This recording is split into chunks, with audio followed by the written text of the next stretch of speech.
आइए, आज सूत जी अपने आप को भाग्यवान समझते हैं कि सत्संग मिला, सत्वार्ता करने के संयोग मिला। पूछते हैं कि महाराज ये पुराण कितने हैं?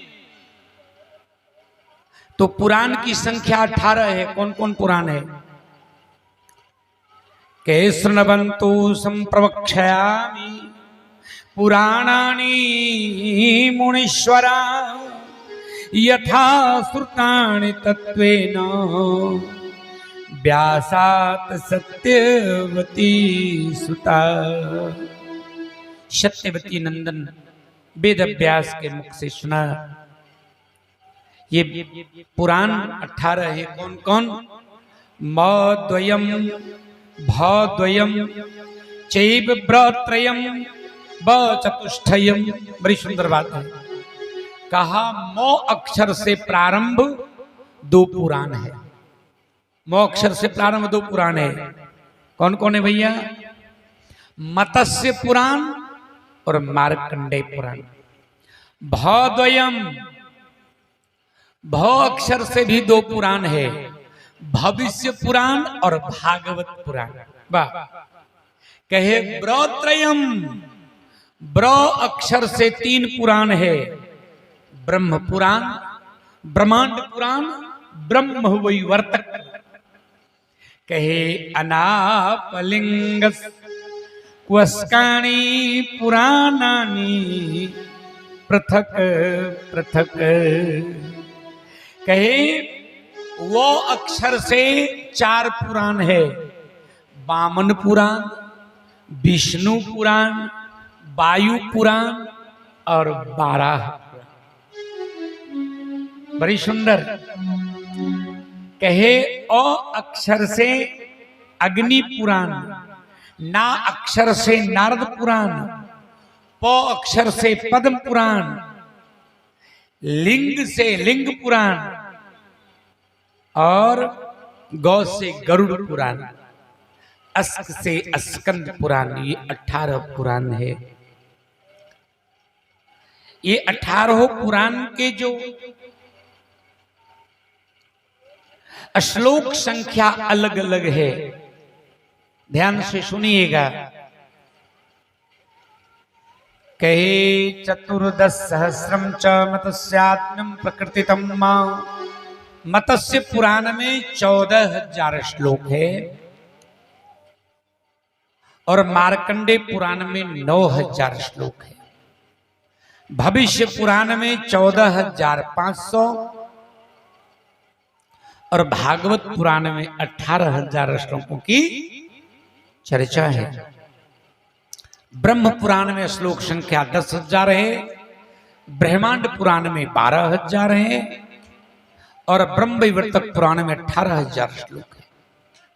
वामन पुराण में 10,000, वायु पुराण में 24,600 श्लोक हैं, विष्णु पुराण में 23,000, 12 पुराण में 24,000, अग्नि पुराण में 16,000, नारद पुराण में 25,000 श्लोक है। सबसे बड़ा पुराण है, सबसे बड़ा नहीं कहेंगे, विशालकाय पुराण है पद्म पुराण, 55,000 श्लोक है और उससे भी बड़ा है स्कंद पुराण, 81,100 श्लोक स्कंद पुराण में। गरुड़ पुराण में 29,000 और कुर्म पुराण में 17,000 श्लोक हैं महाराज। और सभी पुराण के उपपुराण भी बना है। प्रत्येक मनवंतर में अलग अलग व्यास हुए हैं।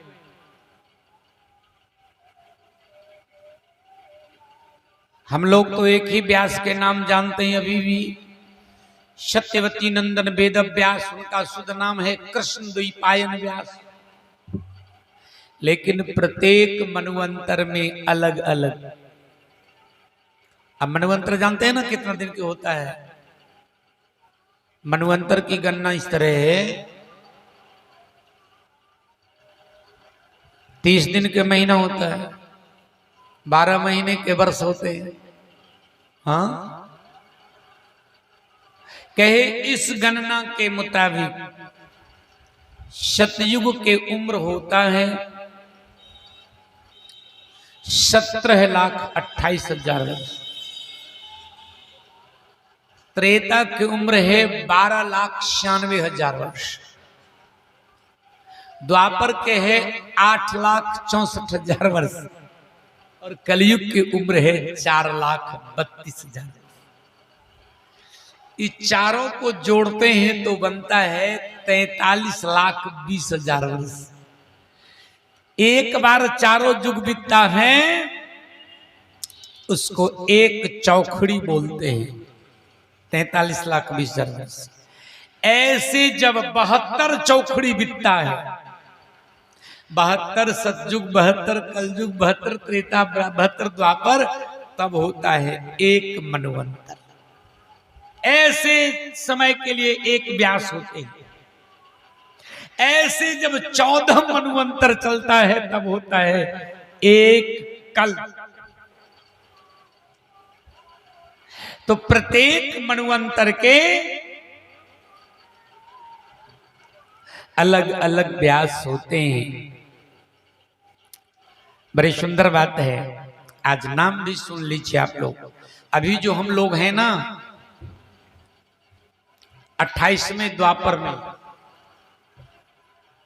ये जो सृष्टि है ना, अभी जो इस कल्प का नाम है 12 कल्प। अभी जो हम लोग हैं इस कल्प का नाम है 12 कल्प। 12 कल्प में इसकी आयु बहुत लंबी है। 72 चौखड़ी बीतेगा ना, अभी 28 में चौखड़ी चल रहा है। तो प्रत्येक चौखड़ी में एक एक वेद व्यास हुए। तो कौन कौन हुए? द्वापरे प्रथमे व्यस्ता स्वयं वेदा स्वसंभुवा प्रजापति द्वितीय तो द्वापरे व्यास कार्यकृत। कहे प्रथम द्वापर में ब्रह्मा जी ही स्वयं व्यास बने थे। दूसरे में प्रजापति व्यास बने और तीसरे द्वापर में शुक्राचार्य व्यास बने थे। कहे चौथे द्वापर में बृहस्पति जी व्यास बने। 5वें में भगवान सूर्य और 6ठे द्वापर में यमराज जी व्यास बने थे। 7वें द्वापर में इंद्र बना था। 8वें में वशिष्ठ मुनि, 9वें में सारस्वत ऋषि और 10वें में त्रिधामा जी व्यास बने थे। 11वें में त्रिवृक्ष, 12वें में भरद्वाज मुनि, 13वें में अंतरिक्ष और 14वें द्वापर स्वयं धर्मराज व्यास बने। 15वें द्वापर में त्रयारुणी, 16वें में धनंजय, 17वें में मेधातिथि, 18वें द्वापर में व्रति मुनि व्यास बने थे। 19वें द्वापर में अत्रि ऋषि, 20वें में गौतम, 21वें में हरयात्मा, 22वें में वाजस्रवा वेम, 23वें में आयुष्मान गण, 24वें में महाराज तृणबिंदु, 25वें द्वापर में भार्गव व्यास बने थे। 26वें में शक्ति ऋषि, 27वें में जातुकर्ण और 28वें द्वापर में सत्यवती नंदन कृष्ण द्वैपायन व्यास हुए। इस तरह ये 28वां द्वापर के व्यास की चर्चा है। इन्होंने अत्यंत पवित्र पुराणों के रचकर व्यास जी ने अरणी के गर्भ से पुत्र प्राप्त किया था। आप लोग जानते हैं कि वेद व्यास जी के पुत्र के नाम था सुखदेव जी, जिनके मुख से परीक्षित ने भागवत सुना। तो परीक्षित जी के सुखदेव जी के जन्म कैसे हुआ? सुखदेव जी अयोनिज हैं, मां के गर्भ से जन्म नहीं लिया, योनि मार्ग से जन्म नहीं हुआ। तो फिर कैसे? कथा आती है कि एक बार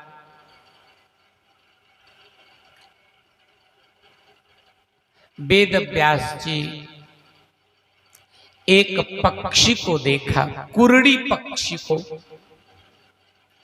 वो पक्षी के छोटे चूजे थे तो घोंसला में था।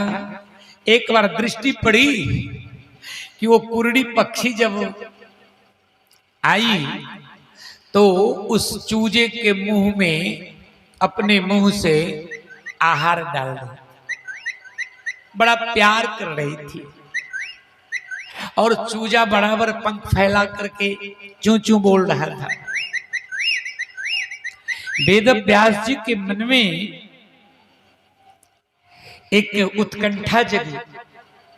कहा वाह, पक्षी में भी इतना प्रेम है अपने संतान के लिए, कितना भाग्यवान है। मैं मनुष्य हूं, मेरे कोई संतान नहीं। और ये विचार इतना गहराता गया, बड़े चिंतित हुए। पुत्रवान स्वर्गमाप्नोति ना पुत्रस्तु कथंचन संसारे तृष्णाख्यातम सुखानाम उत्तमं सुखम पुत्रगात परीक्षांगोलानं च विशेषतः। संसार में सुख तो अनेक है, लेकिन पुत्र सुख के वर्णन अद्भुत है। क्या भाई, किसी को जब बेटे होते हैं गोद में लेके चुंबन करता है तो कितना आनंद आता। व्यास जी सोचे इस सुख से तो हम वंचित रह गए, मेरे पास तो पुत्र है ही नहीं। लिखे अपुत्रस्य गतिर्नास्ति स्वर्गो नैव च पुत्राद्यन्त्रास्ति परलोकस्य साधनम। तो चिंतित होके सोचे कि पुत्र कैसे होगा। अब पारिवारिक तो थे नहीं, ब्रह्मचारी हैं वेद व्यास जी, अखंड ब्रह्मचर्य, कैसे होगा।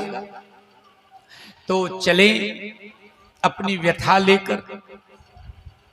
देव ऋषि नारद जी से मुलाकात हुई। नारद जी कहे नारायण, आइए महाराज, आपके मुखमंडल पर उदासी है। कहा नारद जी, आज मैं दुखित हूं। क्यों? कहे मैं आज एक पक्षी को देखा कि अपने संतान से कितना प्यार कर रहा था। और शास्त्रों के भी मत है कि जिस गृहस्थ के पुत्र नहीं होते वो अपने को भाग्यहीन समझते हैं। तो मैं भी ऐसा ही हूं। महाराज, पुत्र कैसे मिले, इसका कोई उपाय बताइए ना। बड़ी सुंदर संकेत है। जीवन में कोई संकट हो, कोई अभाव हो, तो संतों के पास निवेदन करना, कोई ना कोई मार्ग जरूर मिलेगा। संत के वाणी में भगवान की शक्ति होती है। नारद जी कहे नारायण,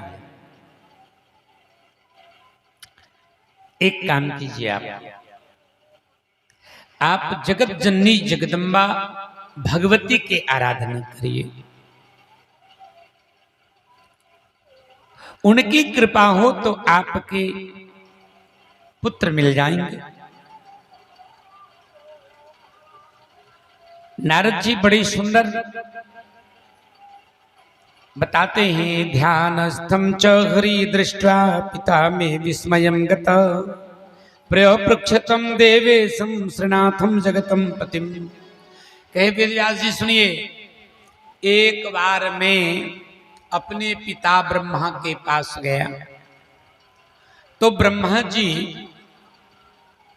बड़े प्रसन्न थे। मैंने पूछा, तात श्री, रह रह के आपके रोम खिल रहे हैं, ये किस चीज की खुशी है? तो ब्रह्मा ने कहा, बेटा आज मैं बैकुंठ गया भगवान नारायण के पास कुछ समस्या लेके। तो नारायण को मैं देखा आंख बंद के ध्यान कर रहे, तो मैं आश्चर्य में पड़ गया।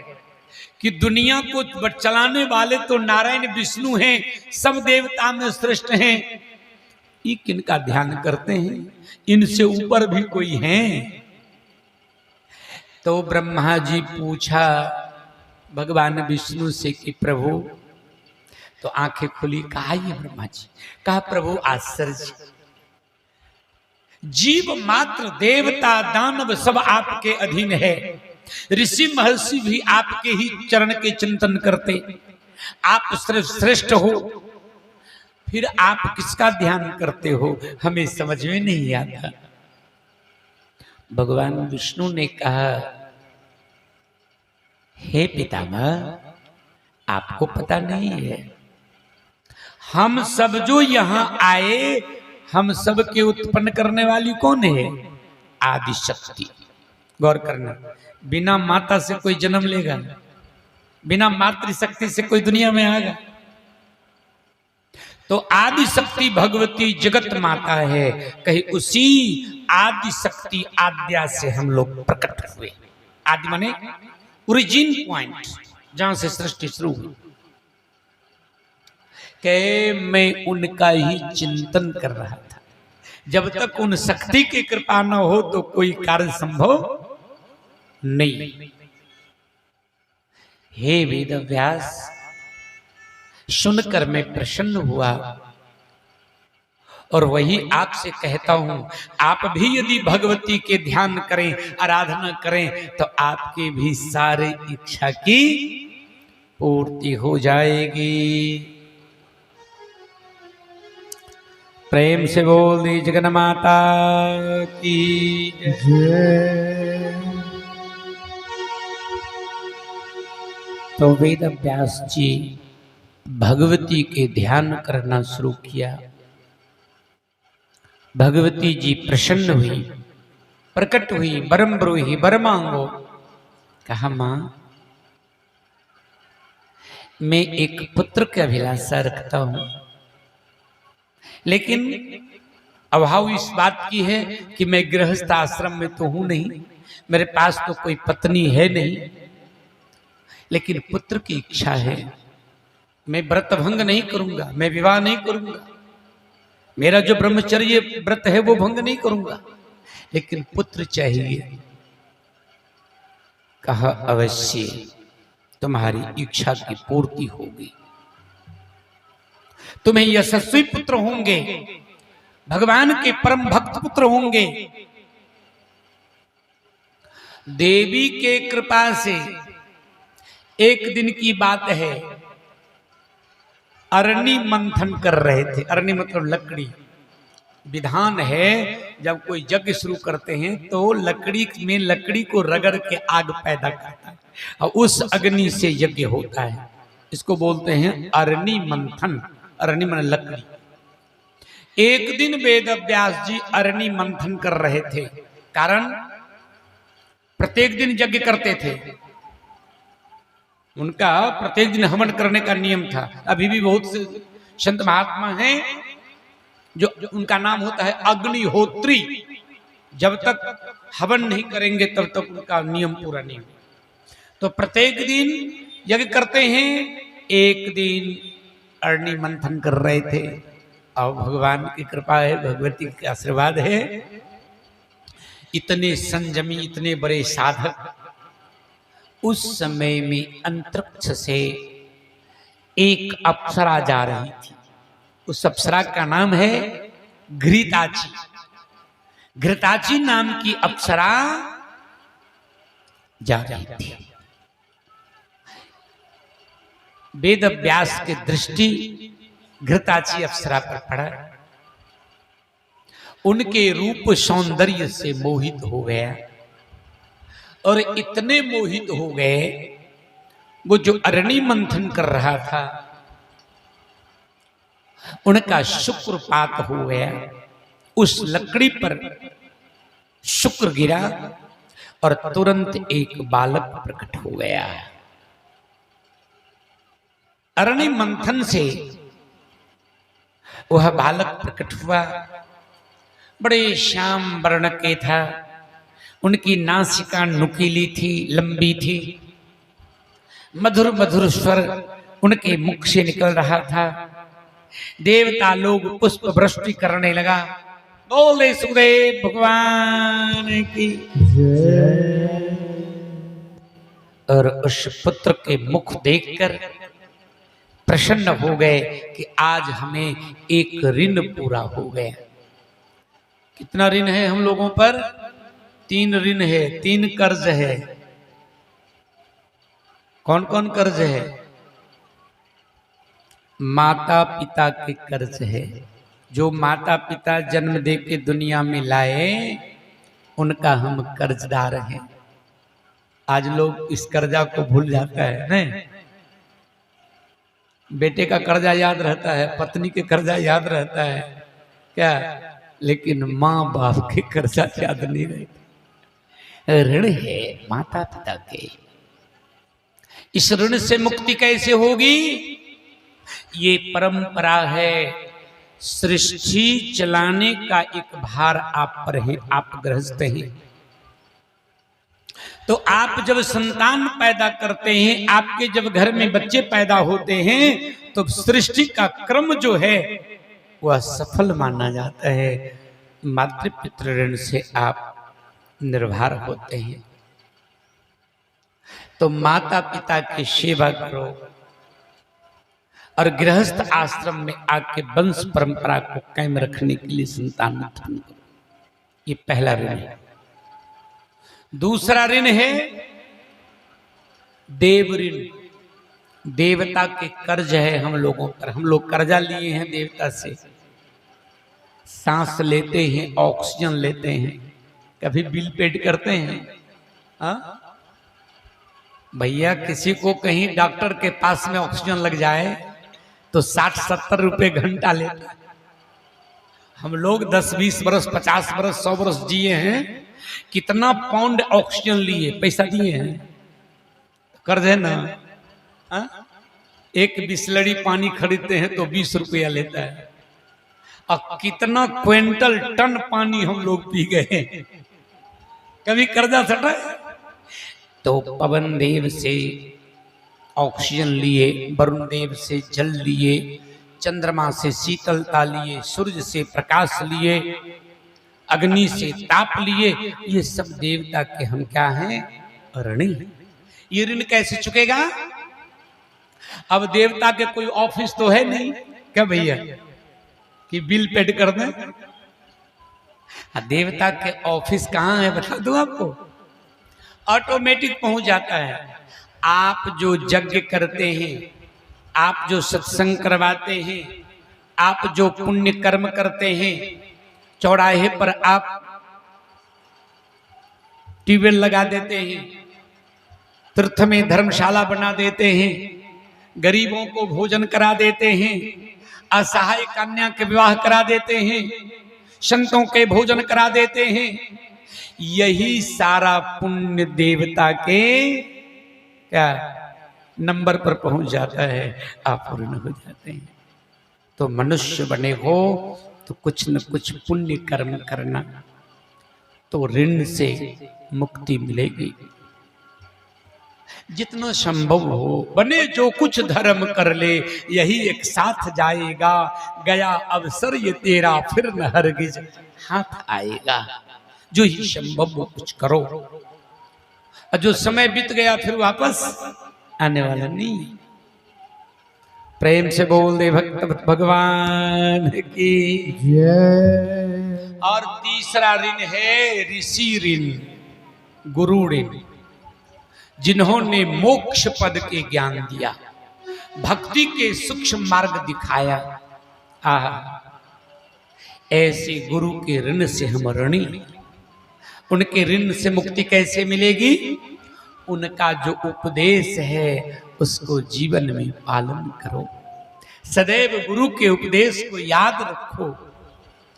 जो बताए उसको करो, जो मना कर दिए उसको छोड़ दो, तो गुरु ऋण से मुक्त होंगे। क्या गुरुजी मान लीजिए जीवित हैं तो चरण बंदन करो, भोजन पानी कराओ, दक्षिणा दो, जो संभव है। लेकिन इससे भी श्रेष्ठ उनके उपदेश को पालन करो। अब कोई गुरु जी को खूब मलाई खिलावे, क्या खूब दक्षिणा दे और उनके कहे के उल्टा चले तो काम बनेगा? यहां पर घूस से काम नहीं चलेगा, यहां तो उनके उपदेश को जीवन में धारण करना पड़ेगा। गुरु जी कहते हैं बेटा किसी के दिल को नहीं दुखाना, सब में भगवान को देखना, सबसे प्रेम करना, प्रभु के भक्ति करना, संसार में मोहित नहीं होना, अपने से श्रेष्ठ के सम्मान करना, संतों को भगवान समझना, ये सारे नियम को जीवन में पालन करो तो आप गुरु ऋण से मुक्त हो जाएंगे। प्रेम से बोल दे जगजननी जगदम्बा मैया की जय। और ये सारे ज्ञान, ये सारा अनुभव आपको तो केवल सत्संग से मिलेगा। भगवान की कथा, अरे ये एक दरिया है, इसमें बह रहा है अमृत पानी, अमृत धारा। अब डुबकी लगाना न लगाना तो आपकी इच्छा है। बहे सत्संग की दरिया, नहा लो जिसका दिल चाहे। बहे सत्संग का दरिया, नहा लो, नहा लो जिसका दिल चाहे, नहा लो जिसका दिल चाहे, नहा लो जिसका दिल चाहे, नहा लो जिसका दिल चाहे। बहे सत्संग का दरिया, नहा लो जिसका दिल चाहे। बहे सत्संग की दरिया, नहा लो जिसका दिल चाहे। करो हिम्मत जरा डुबकी, करो हिम्मत जरा डुबकी, लगा लो जिसका दिल चाहे। करो हिम्मत जरा डुबकी, लगा लो जिसका दिल चाहे। करो हिम्मत जरा डुबकी, दिल चाहे। करो हिम्मत जरा डुबकी, लगा लो जिसका दिल चाहे। करो हिम्मत जरा डुबकी, लगा लो जिसका दिल चाहे।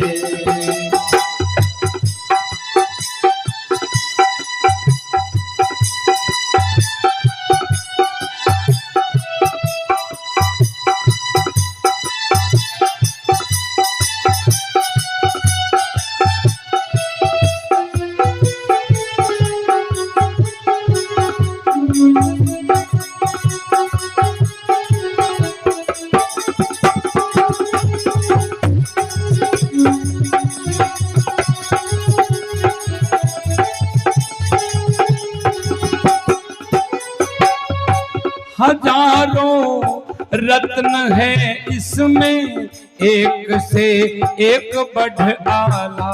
हजारों रत्न है इसमें, एक से एक बढ़ आला। एक से एक बढ़ आला, एक से एक बढ़ आला।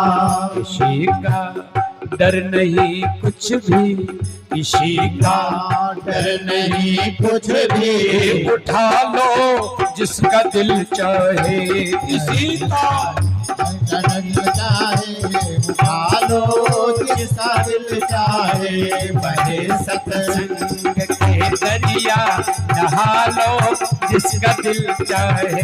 बहे सत्संग का दरिया, नहा लो जिसका दिल चाहे। जय हो।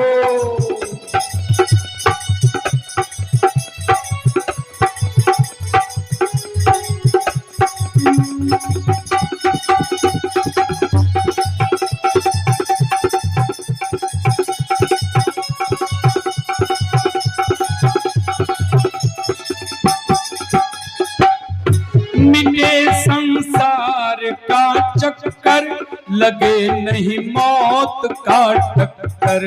मिटे संसार का चक्कर, मिले नहीं मौत का टक्कर। मिटे संसार का चक्कर, लगे नहीं मौत के टक्कर।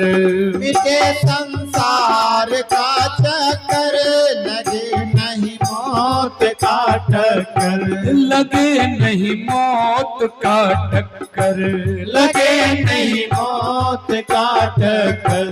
करे है पार भव सागर, करे है पार भव सागर, करा लो जिसका दिल चाहे। करे है पार भव सागर, लगा लो जिसका दिल चाहे।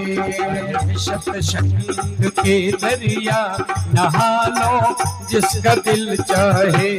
अरे सत्संग की दरिया नहा लो जिसका दिल चाहे।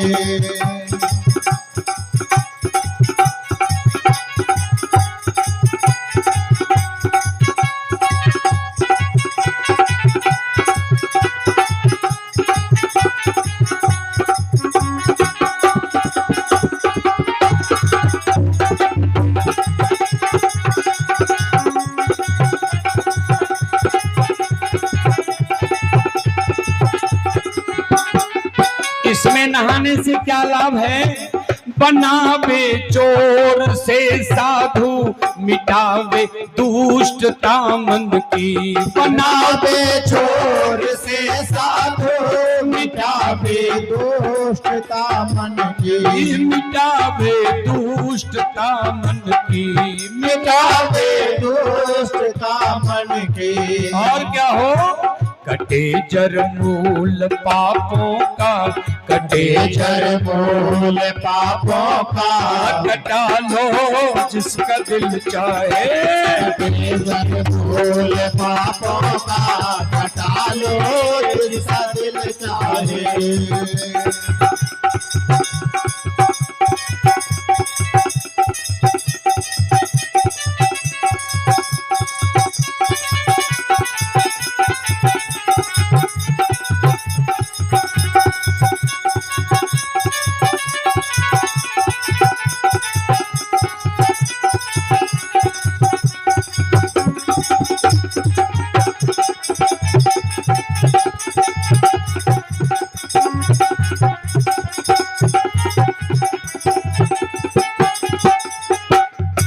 करत यह मुक्त जीवन ही, मिटे संताप दुख सारे।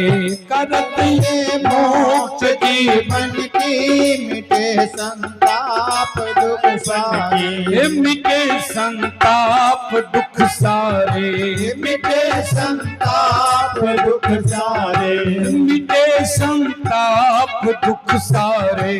मिटे संताप दुख सारे। और क्या? रंगे हरि प्रेम के रंग में, रंगे हरि प्रेम के रंग में। रंगा लो जिसका दिल चाहे। रंगे हरि प्रेम के रंग में, रंगा लो जिसका दिल चाहे। रंगे हरि प्रेम के रंग में, रंगा लो जिसका दिल चाहे। रंगे हरि प्रेम के रंग में, रंगा लो जिसका दिल चाहे। मोहे सत्संग की दरिया नहा लो जिसका दिल चाहे। सत्संग की दरिया नहा लो जिसका दिल चाहे। नहा लो जिसका दिल चाहे। नहा लो जिसका दिल चाहे। नहा लो।